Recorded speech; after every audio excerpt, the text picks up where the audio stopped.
E agora vem aquela cereja do bolo. Um ministro que não reza o politicamente correto.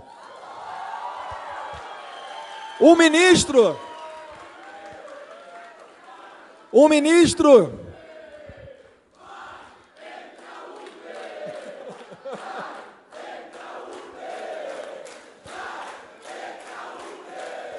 ministro que fala o que todos nós gostaríamos de falar, né? Que o Lula está enjaulado. Com vocês, Abraham Weintraub. Ô, Duda. Obrigado, Duda. Ô, que balbúrdia é essa aqui, gente? Para com a balbúrdia, pô. Parar com essa balbúrdia.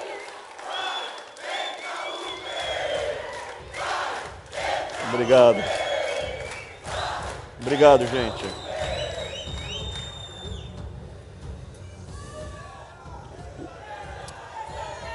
Eu queria... Então, esse é um dos temas que eu ia comentar aqui da palestra. Esse é um dos temas. Primeiro, falar o seguinte. Eu concordo, conheço o Duda bastante, o Eduardo Bolsonaro, há algum tempo já. Agradeço. Eu fico impressionado com o trabalho que ele está fazendo. Aqui dentro é um guerreiro, mas esse trabalho de costurar a base, as estruturas, para a gente ganhar essa batalha, eu já vou falar da exoneração, calma. É muito importante. É importante para a gente ter estrutura, ter um evento como esse, ter a perspectiva que é uma batalha internacional. Dentro desse trabalho, a gente tem que ter também a perspectiva histórica, porque tem eleição daqui a 3 anos e depois tem outra. A gente tem que ter uma estratégia de longo prazo para ganhar essa batalha. Tem o Duda, mas a gente tem todas as estruturas aqui, tem um monte de políticos jovens. Então esse é o tema que eu queria trazer aqui para vocês, porque a gente abordou vários assuntos. A gente abordou a questão das armas, que tiraram o direito da gente se defender. Relativizaram a propriedade privada. Nos esportes, relativizaram, acabaram com a divisão entre homem e mulher. Tem a questão das barbaridades do livro didático. Quanto à exoneração, eu queria só dar uma pequena amostra do que foi feito desde o Fernando Henrique. O que foi feito não começou com o PT, começou com o Fernando Henrique.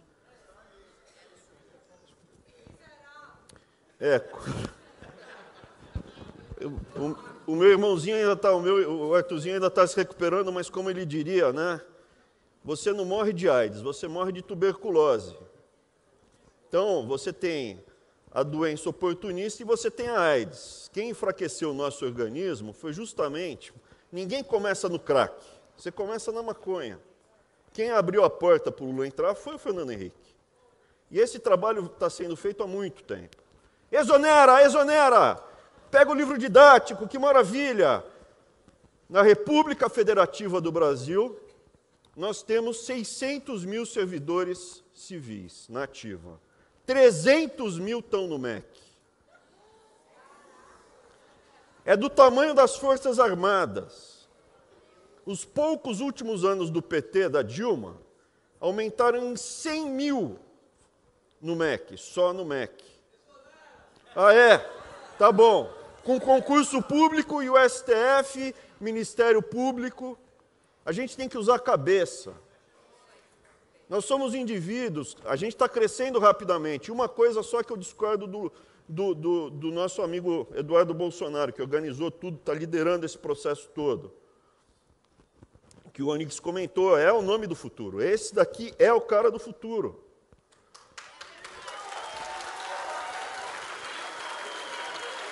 Mas eu não concordo com ele com uma coisa. É um mitinho, ele é um mitinho.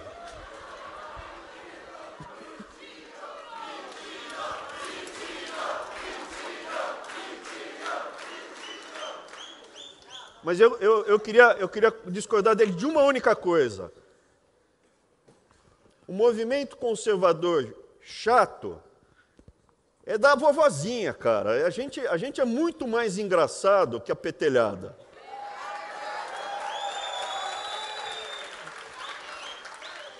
Quando eu era moleque, sempre tinha aquela velha chata que pintava o cabelo de azul. Hoje tem também a mulherada pintada de cabelo azul, que é chata, que vem amolar a gente. A gente é engraçado, a gente é alto astral, estamos com energia e vamos ganhar a batalha. Mas para ganhar a batalha, não adianta atacar os sintomas. Tudo que a gente falou aqui foram os sintomas. Estão destruindo as diferenças entre sexo, estão quebrando a nossa identidade individual. Porque se eu não sei quem eu sou, por que eu vou lutar? Destroem a nossa identidade familiar. Se eu não tenho filhos, para quem eu vou lutar?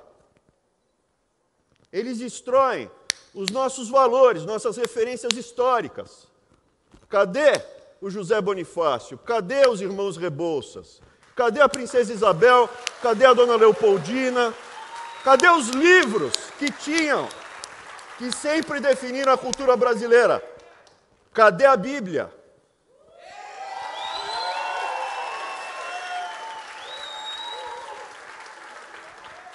Essa destruição, enfraquecimento, não é por acaso. Direito à defesa, ter arma, propriedade privada, tudo isso são sintomas de um ataque maior. Por que a gente está aqui? A gente está lutando aqui pelo quê? É a nossa liberdade. Então, vou começar a apresentação.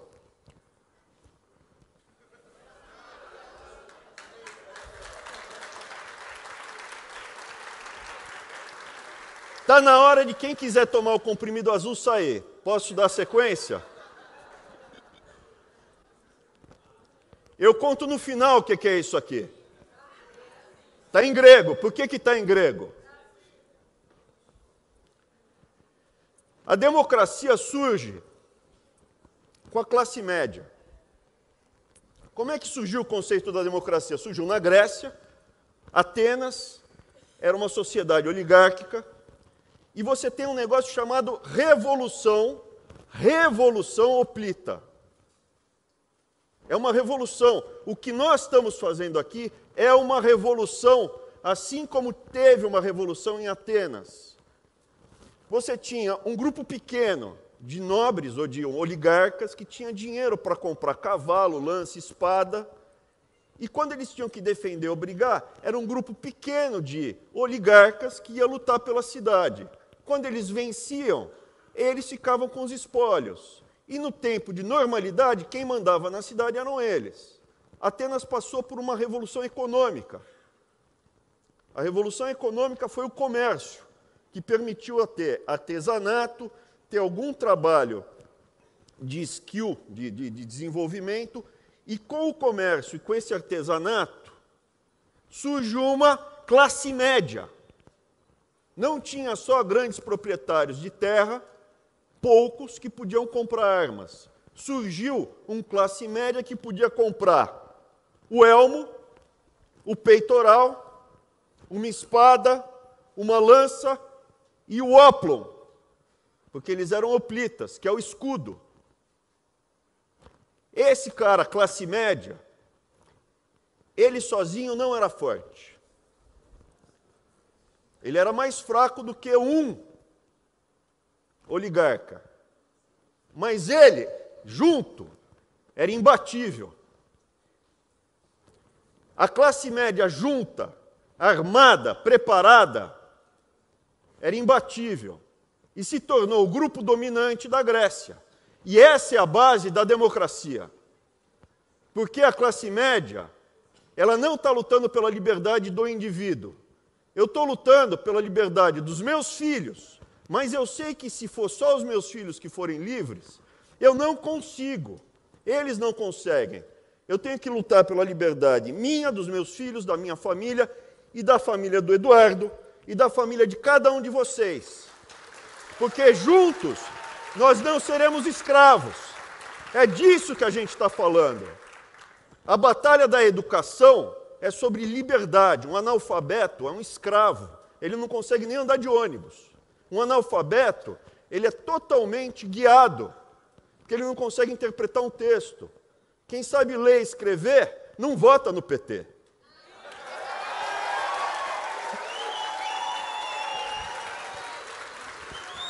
Internet, ler e escrever, acabou a discussão. Quem sabe ler e escrever e é autodidata, acaba aprendendo um ofício. E se tem um ofício, tem renda. E se tem renda, não depende de um demagogo ficar ameaçando. Olha, ou vota em mim ou eu corto o Bolsa Família.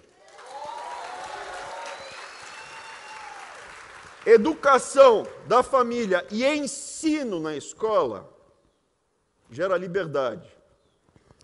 Quem fala que a classe média é fundamental para a democracia é um carinha chamado Aristóteles. Ele estava já depois, uns 350 anos depois da Revolução Hoplita. Mas ele identificou que uma comunidade política que possui extremos de riqueza e pobreza não é uma cidade de pessoas livres, mas de escravos e senhores. Aonde os escravos ou servos, eles têm muito ódio, têm muito rancor. E esse rancor pode ser capitalizado por um demagogo que vira ditador e domina toda a cidade. Ou a cidade vai ser comandada por um grupo de oligarcas, que vai desprezar a maior parte da população. E quando tem uma invasão, os servos estão se lixando, os oligarcas são poucos. As pessoas da classe média são livres da arrogância de ricos e da inveja dos pobres. E como membros dessa classe são semelhantes. E é provável que se considerem semelhantes para discutir tudo, desde como governar e alternar o poder, sem exigir o domínio permanente, como os ricos, ou aceitarem a submissão dos pobres. Aristóteles falou isso há quase 2.500 anos. Mas ele também falou uma outra coisa. Sem uma classe média, normalmente você caminhará por uma situação ou de uma oligarquia elitista, opressora, ou de uma tirania. Uma pessoa que vai lá e vira a massa, transforma essa massa de servos em massa de manobra. Qual é o problema? O problema é que Aristóteles é brilhante, mas ele precisa ser atualizado. Por quê? Porque hoje o desafio é muito pior do que era nessa época. Hoje, você vê um grupo de oligarcas que se uniram numa estratégia totalitária de poder. E é disso que a gente está enfrentando. Quando o Eduardo Bolsonaro organizou o evento em Foz, eu falei en passant que o problema que a gente estava enfrentando é que os comunistas, o movimento de esquerda, era aliado aos grandes bancos, às grandes empresas. Eu não tive tempo de explicar com o que a gente estava lidando, mas para a gente ganhar estratégia de longo prazo, não adianta atacar os sintomas. Você tem que descobrir a causa. Quem é o nosso inimigo? Hoje enfrentamos a aliança de famílias oligarcas com tiranos demagogos. Eles estão unidos. Poucas famílias que controlam segmentos inteiros da economia estão unidos umbilicalmente com movimentos totalitários de esquerda, que desenvolveram uma estratégia de domínio cultural, social, desestruturação dos nossos valores, das nossas referências, das massas desprovidas. A classe média é inimiga desse movimento. E quem falou isso foi uma das pessoas mais brilhantes em termos de capacidade de análise, uma das melhores análises que eu já vi nos últimos tempos. Mas deixa eu voltar, antes de passar a análise dessa pessoa. Isso ainda eu estou trabalhando nos conceitos, mas o que você tem hoje? Você tem o craqueiro, que é o lumpesinato, é o cara que perdeu tudo. É a massa de manobra total. Quem ele é? Ninguém. Quem você é? Não sou ninguém. O craqueiro é um momento extremo, mas você encontra muitas pessoas que estão nessa situação sem usar o crack. Eu vou achar outro termo depois. Mas é uma pessoa que perdeu todas as referências. Quem você é? Não sei, não sou ninguém, não tenho casa, não tenho ofício, não tenho religião, não tenho os valores, não tenho ideologia, não tenho identidade, não tenho sexo, eu não tenho país, não tenho família e eu não tenho perspectivas. E principalmente as perspectivas intergeracionais. Isso é, eu não tenho perspectiva de lutar pelo meu filho e pelo meu neto, que é o que levava os hoplitas para a falange, para defender o que? A família dele, a próxima geração. Eu vivo o momento. E numa situação extrema, eu uso crack. Pronto, já vai sair na Folha. Ministro da Educação usa crack.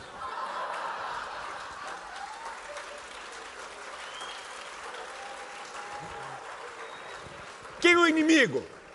Quem é o inimigo desse movimento? É a família. Porque se você tem uma família, mesmo que você não tenha, mas você tem o potencial de ter, quem você é? Tem alguém na família que tem um ofício. Eu sou um padeiro, eu sou um contador, eu sou um policial, eu sou um marceneiro, eu sou um empresário que tem um negócio assim, assado, frito, cozido. Eu tenho um ofício, eu tenho uma família, eu tenho valores judaico-cristãos no Ocidente.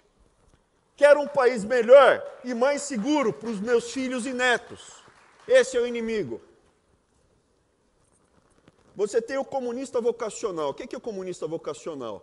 A melhor forma que eu consigo enxergar, eu não sei se é o idiota útil, eu vejo mais como, olha, a forma mais eficiente que eu vi para analisar como o outro lado se comporta é como uma religião sem Deus.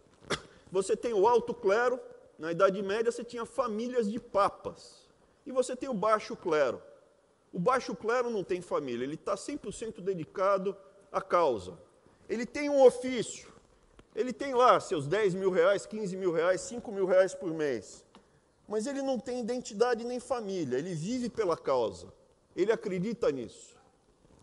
Esse é quem tem tração no debate com a gente. E a cabeça da medusa está aqui. É o comunista dinástico, é um oligarca, empresário comunista, por incrível que pareça, é o que a gente lida, é o falso bom moço, é aquele cara que se entope de ganhar dinheiro arrancando o couro do povo e vai lá e fala, não, mas o social. Quem está falando são vocês. E o alto clero. O alto clero, o que é? Você pega... São gerações de grão-vizir comunista. O vovô, o bisavô do cara era, o avô do cara era, o pai do cara é, o cara é e o filhote já está vindo para sugar nosso sangue. Não é piada, não é o João Dória esse. Esse daqui estava lá em outro modelo aqui. Mas se você pegar, tem uma família lá no Rio Grande do Sul que o bisavô era socialista. Tem um monte, mas tem uma lá que o pai está no PT, a filha está no PSOL, e o filhote, que já está lá com seus 30 anos, não sei, você que está falando também. Mas voltando, esses são os inimigos. A classe média é o alvo. E foi muito identificada por uma das melhores análises políticas que eu já vi. Por favor, passa o vídeo. Passa o vídeo. Passa o 5 anos antes do impeachment. Marilena Chauí. Escuta, não despreze o inimigo. Seu inimigo é inteligente. Nosso inimigo não é um rato, não é uma formiga. Ele é tão forte ou mais forte que a gente. Eu vou falar num tom que não é o meu, porque eu estou com uma gripe do cão.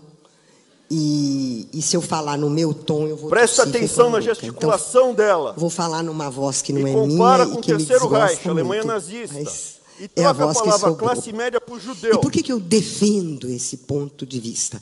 Não é só por razões teóricas e políticas. É porque eu odeio a classe média. A classe média é o atraso de vida. A classe média é a estupidez. É o que tem de reacionário, conservador, ignorante, petulante, arrogante, terrorista. É uma coisa fora do comum a classe média. Não Então, leve eu pro me pessoal. recuso a admitir Presta atenção. que os trabalhadores brasileiros, porque eles galgaram direitos, conquistaram direitos, esses direitos foram conquistados por 20 anos de luta, 20 anos de luta, fora os 500 anteriores de luta e desespero, e dizer que essas lutas e essas conquistas fizeram a gente virar classe média de jeito nenhum, de jeito nenhum. A classe média é uma abominação política, porque ela é fascista. Ela é uma abominação ética, porque ela é violenta. E ela é uma abominação cognitiva, porque ela é ignorante. O que você faz com a abominação?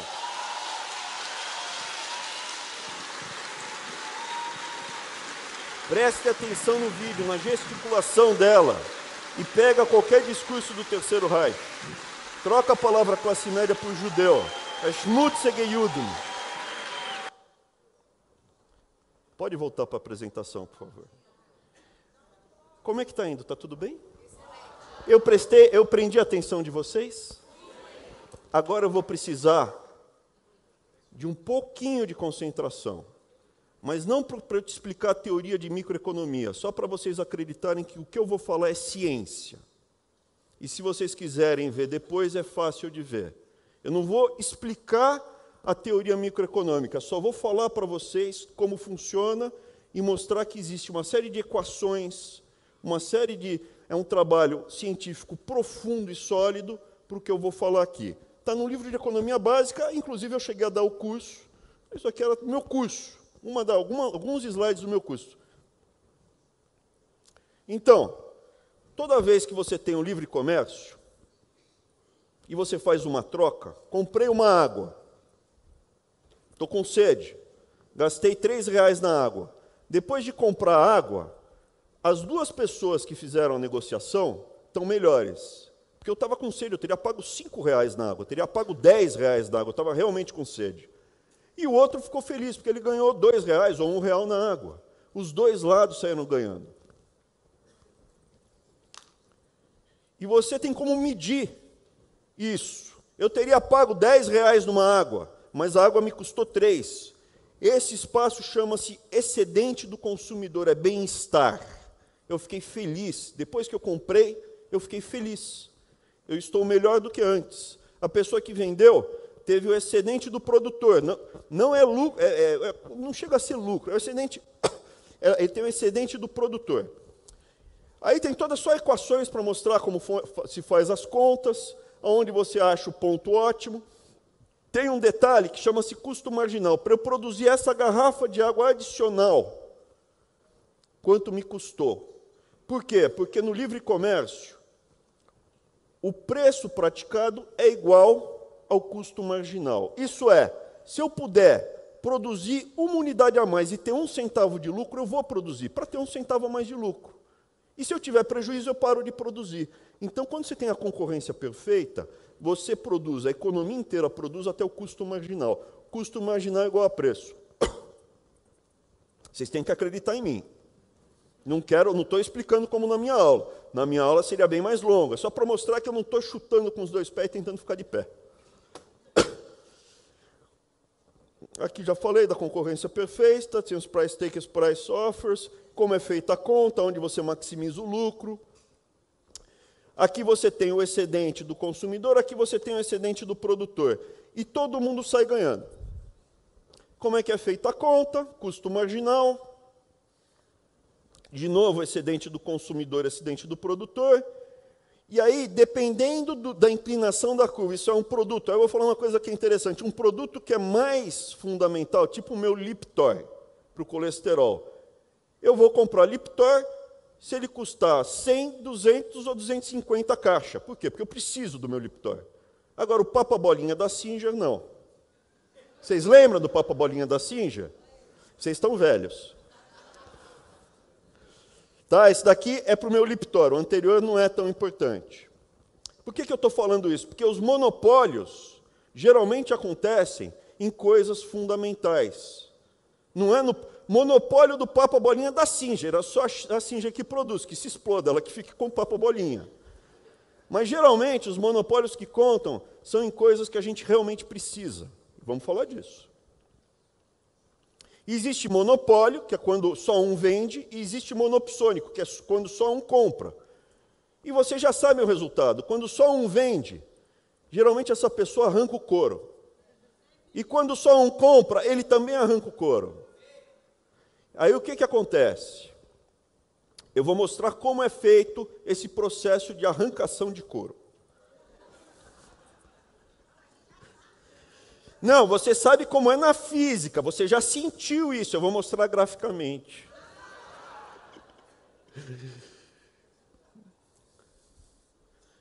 Teoria dos jogos, monopólio puro é raro. Ah, sim, monopólio puro é raro.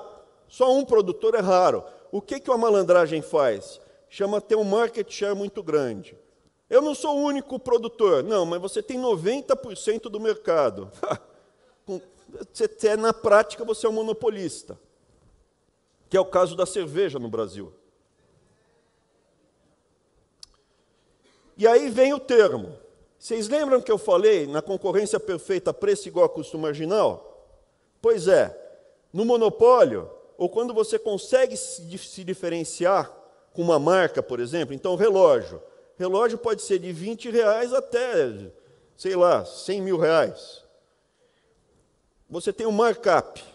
Você consegue agregar valor e pegar o excedente do consumidor. Chama markup. Que é a diferença entre o preço praticado e o custo marginal. Não precisa entender, é só acreditar em mim que estão arrancando couro de você. Ah, já peguei. Aluno meu de esquerda que não estudou na prova fala assim, professor, é mais-valia, que no Capital, Karl Marx falava do mais-valia, que era o processo e tal. Falou, não, mais-valia não existe, não tem uma equação mostrando mais-valia. Mais-valia é a religião deles lá. Não tem estudo científico que comprova que mais-valia existe. Mais-valia não existe, mais-valia é você ter estudado mais, era o que eu respondia.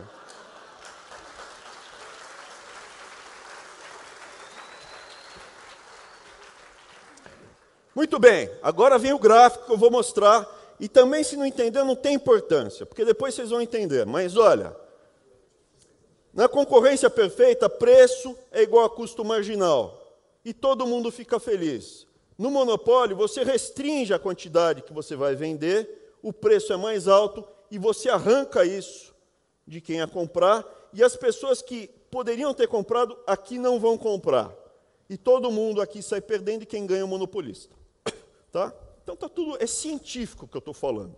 Não é papo, e é ciência básica. Tá? Para isso que existe uma coisa chamada legislação antitrust. Não pode, monopólio é feio. Não pode. Quando a Capitu, de vez em quando eu solto ela, a Capitu é minha cachorrinha. Eu vou passear com ela, aí eu solto ela. Aí ela vem, Capitu, ela é super educada apesar de ser de esquerda. Aí eu chamo, vem, Capitu, vem. Aí ela se interessa por algo, e deu uma feia, não pode, vem. Aí ela vem. Então, lei antitrust, não pode, é feio, não pode. Tá? Não pode ter monopólio, não pode ter... E quem foi o primeiro guerreiro contra os monopólios foi o Theodore Roosevelt no começo do século XX. Tinha um cara chamado John Rockefeller que fez o monopólio do petróleo e do querosene nos Estados Unidos com a Standard Oil. O Theodore Roosevelt virou presidente e falou, bonitão, naquela época tinha exatamente isso. Grandes conglomerados estavam conseguindo monopólio em áreas importantes da economia americana. Baron Robbers, os barões ladrões. E o Theodore Roosevelt, que era um destrambelhado, que gostava de arma, que gostava de caçar, ele chegou para os caras e falou, pode parar com isso aí.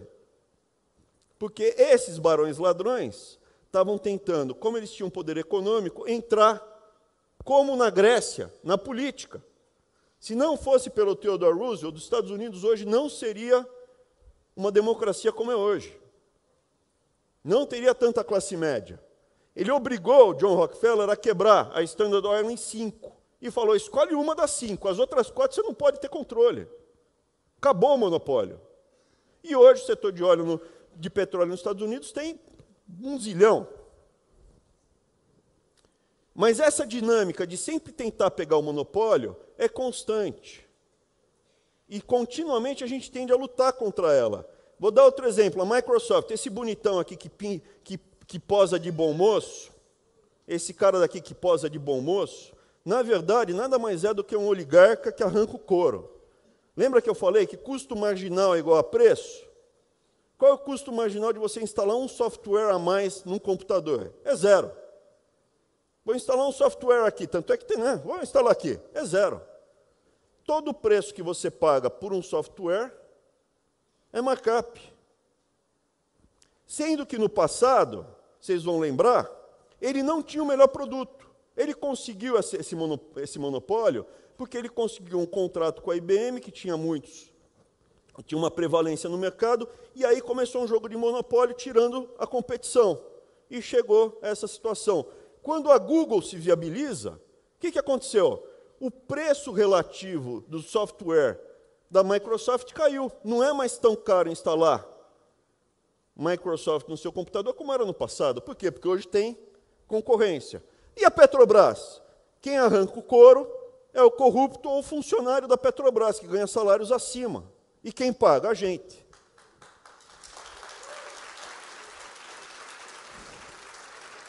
O que aconteceu no Brasil?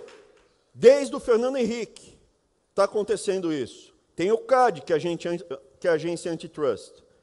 Continuamente a gente vê monopólios e oligopólios sendo criados.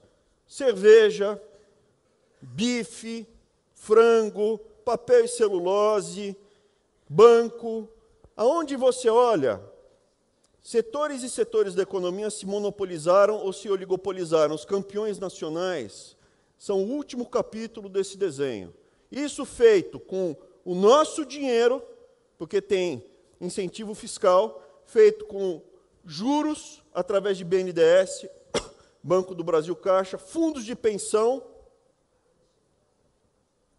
e olhos cegos e ouvidos moucos do CAD. Foi a única vez que isso aconteceu no mundo? Não. Foi a primeira vez que um partido com aspirações totalitárias chegou para algumas famílias de grandes empresários e falou: vamos conversar? Não. Já aconteceu isso antes. A gente não está vivendo uma economia soviética. A gente, não estou falando que tem forno crematório no Brasil, não estou falando que eles são nazistas. A dinâmica econômica é semelhante ao que aconteceu na Alemanha do Terceiro Reich.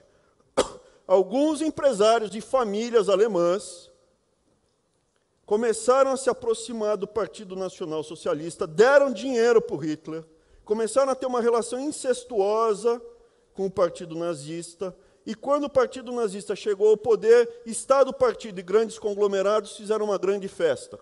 Contratos, dinheiro, mão de obra, tudo num grande ciclo. Reich, Allianz, Bayer, ThyssenKrupp, BASF, Siemens, Mercedes-Benz, pode escolher. Todo mundo teve uma boquinha, uma tetinha. Até o Hugo Boss.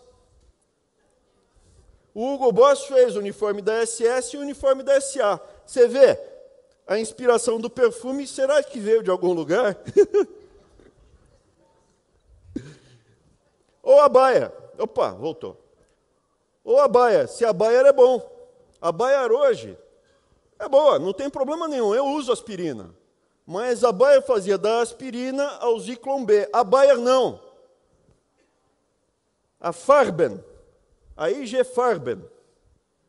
Por quê? Porque a Alemanha hoje é uma democracia. O que eles fizeram? Quebraram essas empresas. A IG Farben foi quebrada em 3 empresas. Verdade que o Fritz Mir, que tocava as operações de Auschwitz, ele se tornou presidente da Bayer depois da guerra. Mas a Bayer parou de fazer esse jogo de tentar influenciar a política, dinheiro, contratos para o partido e suprimir a classe média. Eu poderia passar vários vídeos que mostram o Hitler falando para você entregar a sua identidade. Você não tem que pensar como indivíduo. você tem que se entregar para o partido, pensar no coletivo, no todo.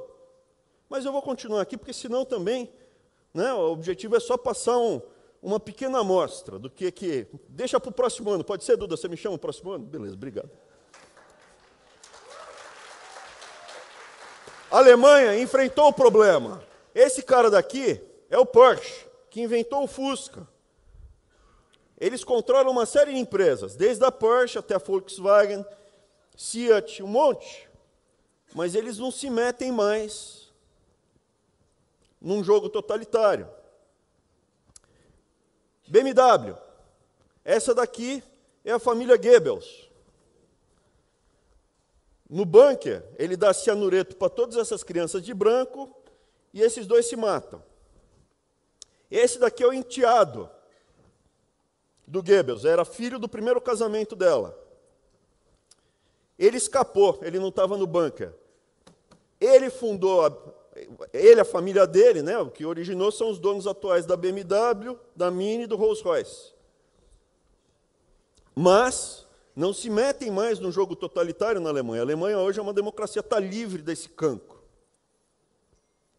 Qual o problema? O problema onde não teve essa crise tão grande, essa lição tão grande, algumas empresas e conglomerados e famílias não aprenderam essa lição. E a classe média também não aprendeu a lição. Estados Unidos, 30 de outubro de 1939, pouco antes de começar, véspera da Segunda Guerra, no meio de Manhattan, desfile com as bandeiras americanas, todo mundo batendo palma. Opa, tem uma coisinha aqui na frente, o que é? Sempre houve jogo totalitário no mundo inteiro. A gente está vivendo uma reinterpretação desse jogo totalitário, que se aliou ao movimento marxista cultural, e essa é a causa do problema. A gente pode ficar atacando os efeitos. Estão falando mal da Bíblia. Estão falando que todo mundo nasce igual, com sexo. Depois a gente escolhe o que vai ser quando crescer, né, de sexo. Né? Eu posso dar vários exemplos. Esse Thomas Watson era o representante da IBM na Europa. A IBM ganhou o primeiro grande contrato, e aí começou, com a Alemanha nazista, entregando cartões perfurados, que é o avô do computador, para identificar quem ia para o campo de concentração. Grandes conglomerados, fora da Alemanha, não aprenderam essa lição, continuaram nesse jogo. Esse cara daqui é o Henry Ford, ganhando umas medalhinhas dos representantes da Alemanha nazista. O Henry Ford era um nazista. Mas ele era brilhante. O Porsche também era brilhante. Eu uso aspirina. Esse cara daqui, na pessoa física, era um escroque completo. Só que a família dele não aprendeu que não pode, que é feio. Por isso que a Fundação Ford dá dinheiro para a ONG no Brasil, cercar a minha família em Santarém, para detonar comigo e com a minha família na frente das crianças. A Fundação Ford faz isso, interfere diretamente aqui no Brasil na nossa liberdade, na liberdade das nossas famílias. Mas não é só a Fundação Ford.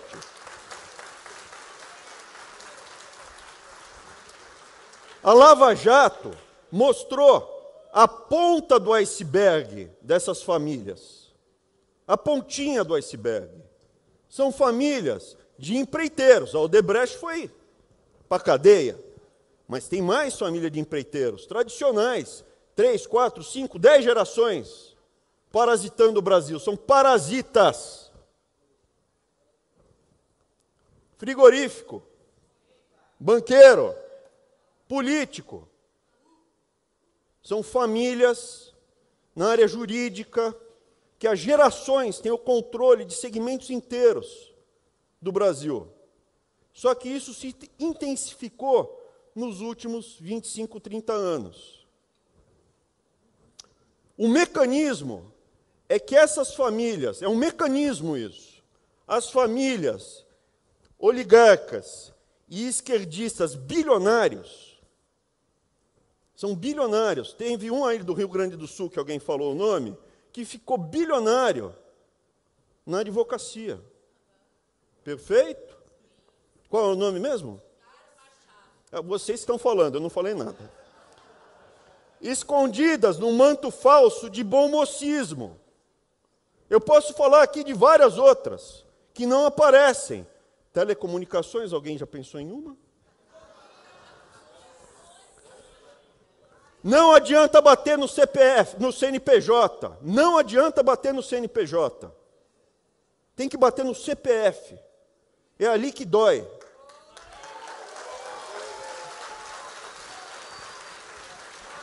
E aí, vocês chegam e falam assim, exonera, exonera. Nós somos indivíduos com nosso CPF. Vocês têm que entender o tamanho da montanha que a gente tem que escalar todo dia. E vocês ajudam muito. Sem vocês, a gente não tinha a menor chance. Eu era um de vocês na Paulista.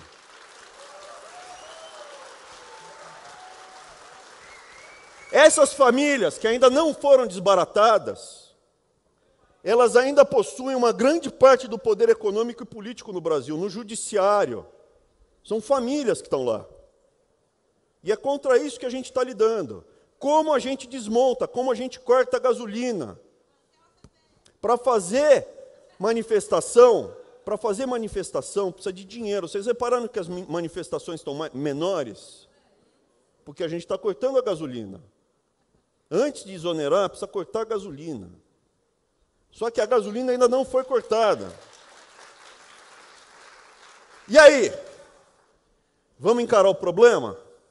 Vamos enfrentar a raiz do problema ou vamos continuar batendo nos efeitos colaterais? O paciente está doente, tem que evitar a febre, tem que dar antitérmico. Mas se a gente não for no problema e enfrentar, bater de frente com eles, a gente vai virar escravo, como na Venezuela. Os nossos filhos e as nossas filhas vão se prostituir por um pedaço de sabonete, que é o que acontece em país socialista.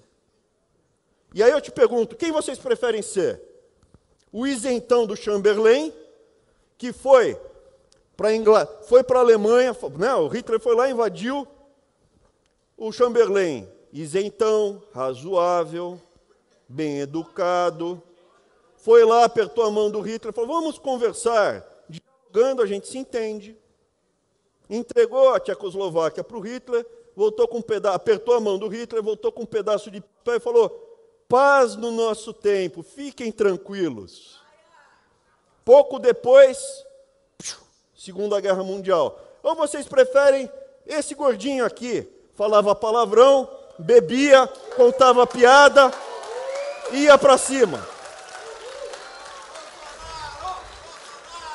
Eu já escolhi o meu lado.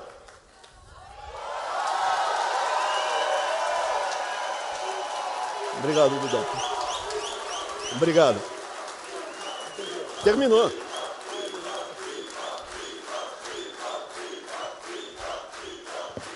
Obrigado, gente.